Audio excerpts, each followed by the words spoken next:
Well, hello everyone! Welcome back to another video, and today I'm excited to be in Trier. Now, Trier is the oldest town in Germany. It's an ancient Roman town. It's pretty fantastic. You'll see behind me we have the old city walls that we're going to check out. There's so much stuff to see in this town. It's unbelievable. And it's really not that well known, even in Europe, even in Germany. So we're here, you'll notice it's bloody cold. It's a bit dreary. It's in the height of winter at the moment. But one of the things that Trier is really famous for is its Christmas markets. So we're going to check out its Christmas markets. We're going to check out some of the ancient Roman structures. And we're going to check out Trier, the city.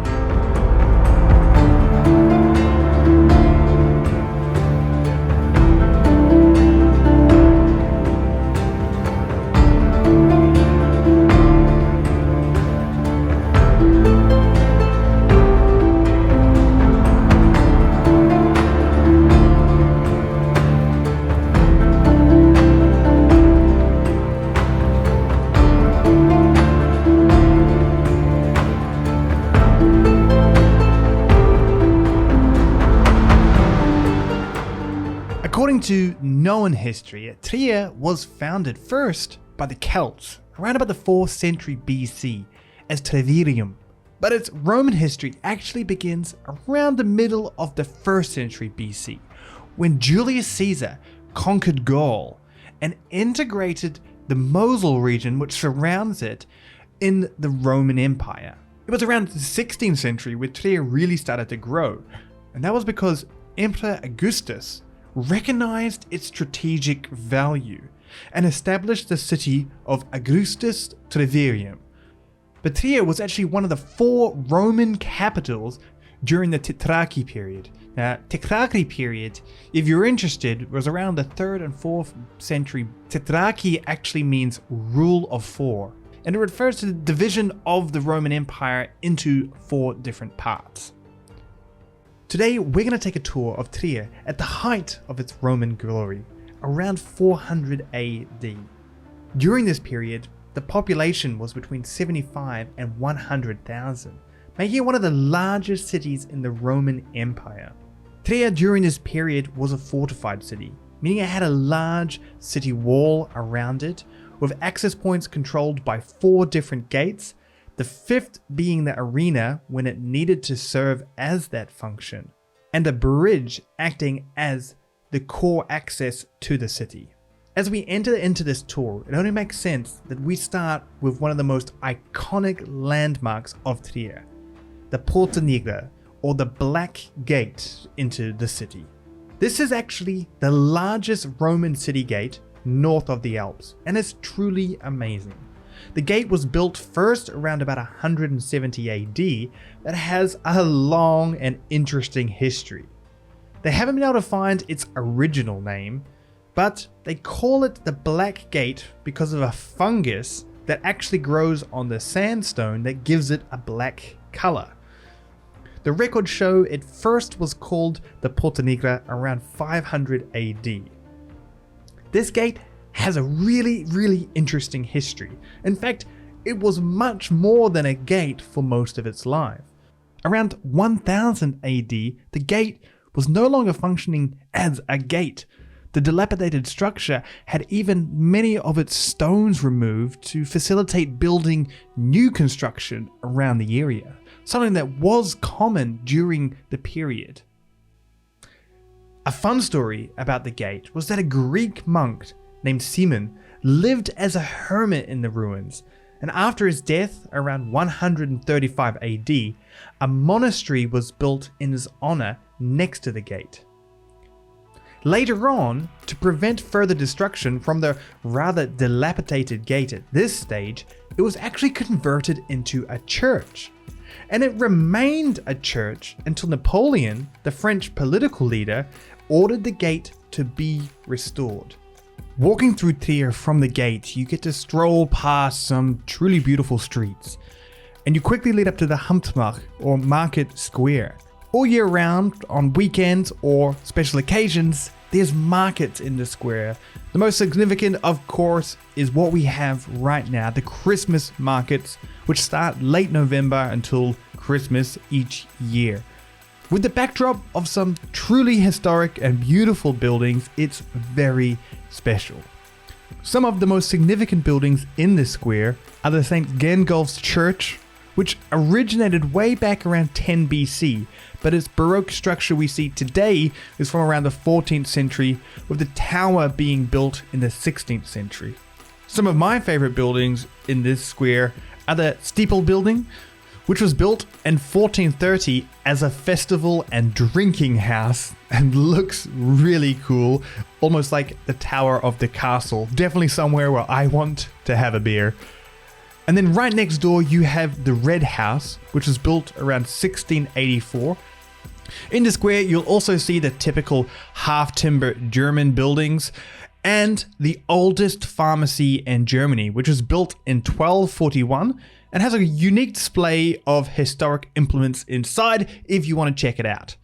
But nothing is more beautiful than when you turn the corner, you look down an alleyway and you see the Trier Cathedral. The Trier Cathedral is the oldest church in Germany and the largest religious structure in Trier.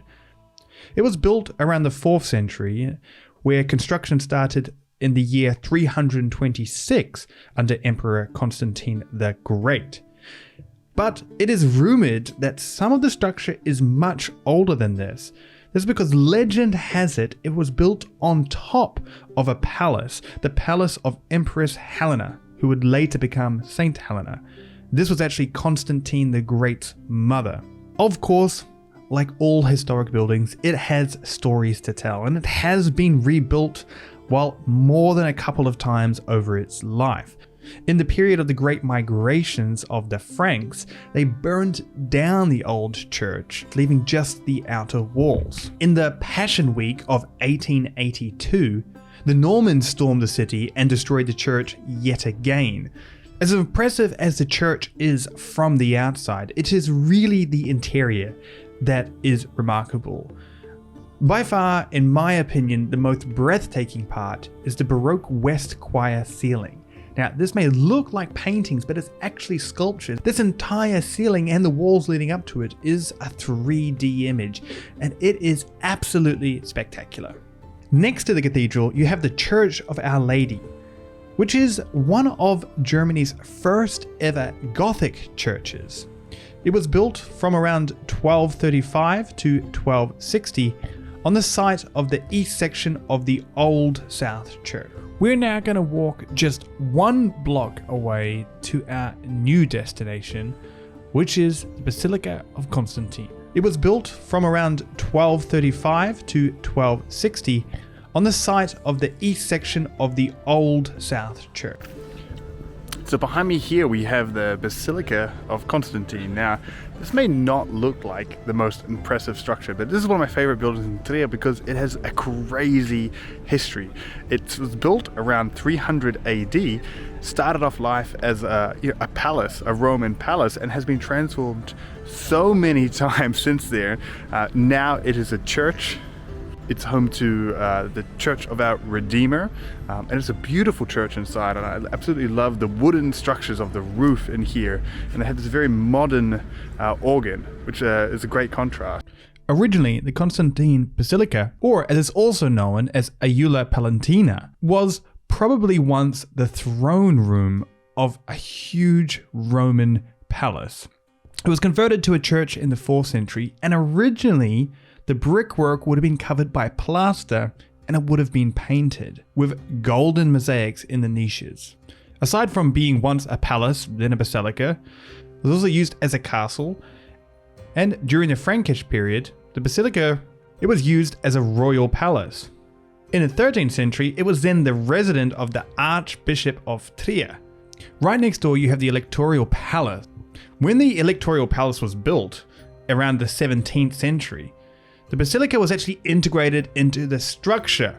Now today they're still attached, but this is also because the basilica was rebuilt in the 19th century after it had a bit of a checkered history. Now this is another building with a little bit of a fascinating history, although a little bit more of a modern history than what we're used to. This was built in the 17th century and actually was built as a residence in the style of German Renaissance. But the site still actually dates back to the Roman times, and here's an interesting fact: they actually tried to destroy a lot of the old Roman walls during the construction of it. It is only that these walls proved to be so difficult to completely destroy that they were actually incorporated into the building itself. So my hat goes off to the Roman builders of that. Right next to the Electoral Palace, there is a beautiful park. Granted, it's winter at the moment, and in summer it certainly looks its best, but this park is also surrounded by some of the old city walls that remain, which gives it a very royal feeling, I must say. The next stop on our tour is the Imperial Baths. In a sign of Trier's true wealth and glory during its heyday, Trier was home to 2 sets of baths, both being in fact the largest in the ancient world. The Imperial Baths is the more impressive structure that stands today. This is the newer of the 2 constructions, built in the first half of the 4th century. What's interesting is that these baths were actually never used for their intended purpose. When Constantine left here, the spacious, symmetrical baths building was probably still an unfinished shell, and his successor remodeled it completely. Instead of being luxurious baths and a sign of wealth, it was used as a military training and parade ground. What's really interesting about the baths is that it wasn't until excavation was nearly complete that they even figured out what it was used for. And this is due to discovering much of the underground heating system and piping systems when they were excavating, which is truly fascinating on multiple levels. The size of this structure and these baths here is absolutely incredible to kind of stand in. These are massive construction sites, even by today's standards. Originally, it would have been designed to have various different baths, indoor swimming pools, saunas, gyms, changing rooms, and everything that you would expect in modern day gyms, and some things that even you wouldn't, like underground heating. When I look at the Imperial Baths, I'm really just mesmerized by how big it is. And you get a chance to go down and actually explore it through its underground tunnels. And they go on forever. You can really imagine the scale of this place, this labyrinth, when you get in here. It is just immense, the amount of structures and hallways, and how big this was. And it's not just the scale, it's the intricacy of it. When you look at the models of what this used to be, it is nothing short of impressive, even by modern standards today. The second bath structure, the St. Barbara Baths, was built about 150 years earlier, around 150 AD. But after falling into disuse, the entire structure was essentially plundered for different building materials for other projects. And really all that we have left now are the underground foundations that were there and elements of some of the sophisticated engineering like the heating systems. Of course, no Roman town tour would be complete without an amphitheater. And Trier does not disappoint. There's a very, very unique amphitheater inside of Trier, which is one of the oldest surviving buildings, at least in whole, after it was built around 100 AD. So here we are inside Trier's arena, which is a pretty spectacular sight to behold. Built around about 160 AD. Originally, this arena would have been able to house about 18 to 20,000 seats. So it's massive even by modern standards today. Behind me, all the grass is now kind of covering up what would be the tiered seating, and eroded away would have been kind of the tops of the arena. The large entrances that lead into this arena, of course, would have been where the gladiators would have come forward into the show, but they actually served multiple functions. because the entrances into this arena were also used as city gates into the city of Trier. So it shows kind of the multi-use that these arenas would have had, not just in times of war, where it would have been to store a lot of ammunition and oil and hide people, but also, during non-war times, just to limit the flow into the city of Trier. What is really cool about this amphitheater is that you can go downstairs and explore the cellars, where the animals and the fighters would have been kept. It's really, really daunting experience. And as you walk up the stairs, you can't help but imagine what it would have been like to have been a gladiator during the Roman periods, entering into the arena with 20,000 screaming Romans surrounding you. We've almost come to the end of our tour, and honestly I could keep going with so many different buildings in this magnificent city, like the watchtowers that are peppered throughout, the post office building, which is magnificent, and even the home of Karl Marx, the creator of Marxism. But we are going to leave this tour and leave Trier the way many people have been doing for thousands of years, and that's across the 2,000-year-old Trier Bridge. Now, anything that lasts 2,000 years, in my opinion, is magnificent, even if it has been partially rebuilt. I must say that whilst my girlfriend does put up with me dragging her to a lot of ancient sites, the bridge she wasn't so impressed with. On a scale of 1 to 10, how impressed was you? It's literally 0. There's a head in there and a tree. She's not impressed with the bridge at all. This bridge was built in the 2nd century, and it is the 3rd structure in almost exactly the same place. The piers which hold up the bridge date back to its original origins, 5 of them back to the 2nd century. But the present bridge arches were built around 1717 to 1718. Which is just fascinating to me, to look at a 300-year-old bridge that's built on top of a 2,000-year-old bridge. It's really quite interesting. Well, that concludes our tour of Trier. I hope you enjoyed visiting it with me, and I hope that you will consider to come visit the city yourself in the future. It's really a place full of rich history, and I, for one, certainly enjoyed it.